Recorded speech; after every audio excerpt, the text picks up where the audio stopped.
ये श्रीमद् भगवद गीता का तीसरा वीडियो है।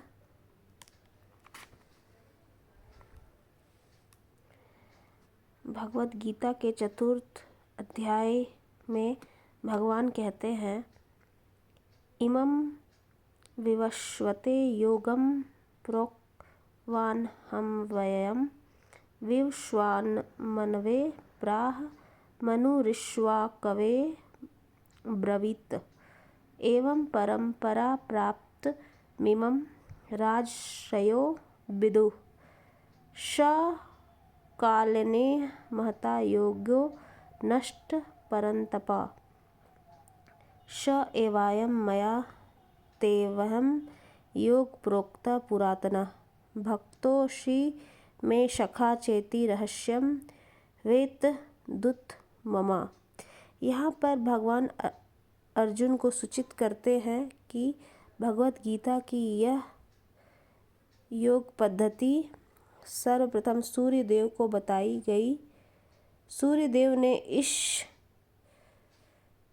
ने इसे मनु को बताया और मनु ने इसे इक्ष्वाकु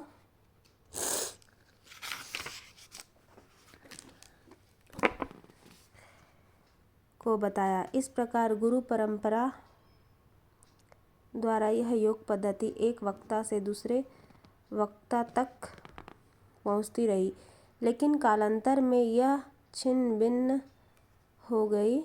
फलस्वरूप भगवान को इसे फिर से बताना पड़ रहा है। इस बार अर्जुन को कुरुक्षेत्र के युद्ध स्थल में वे अर्जुन से कहते हैं कि मैं तुम्हें यह परम रहस्य इसलिए प्रदान कर रहा हूँ क्योंकि तुम मेरे भक्त तथा मित्र हो। इसका तात्पर्य यह है कि भगवद गीता ऐसा ग्रंथ है जो विशेष रूप से भगवत भक्त के लिए ही है।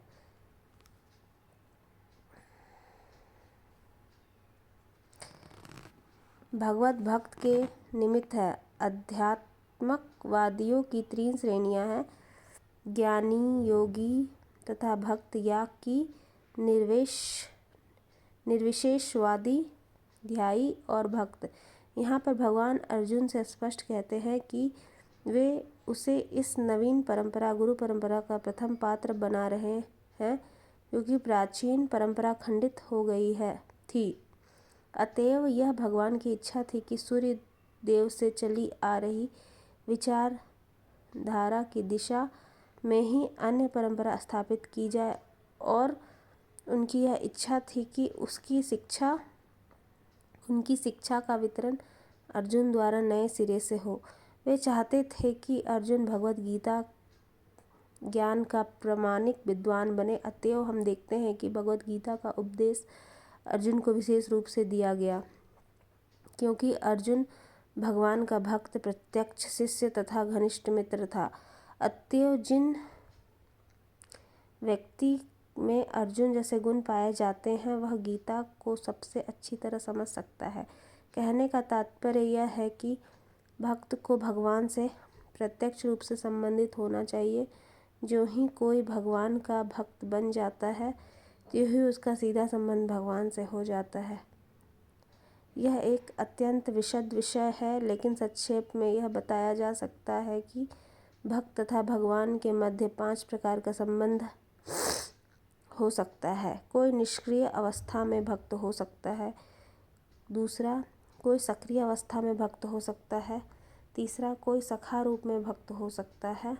चौथा, कोई माता या पिता के रूप में भक्त हो सकता है। पांचवा, कोई दंपति प्रेमी के रूप में भक्त हो सकता है। अर्जुन का कृष्ण से संबंध सखा रूप में था।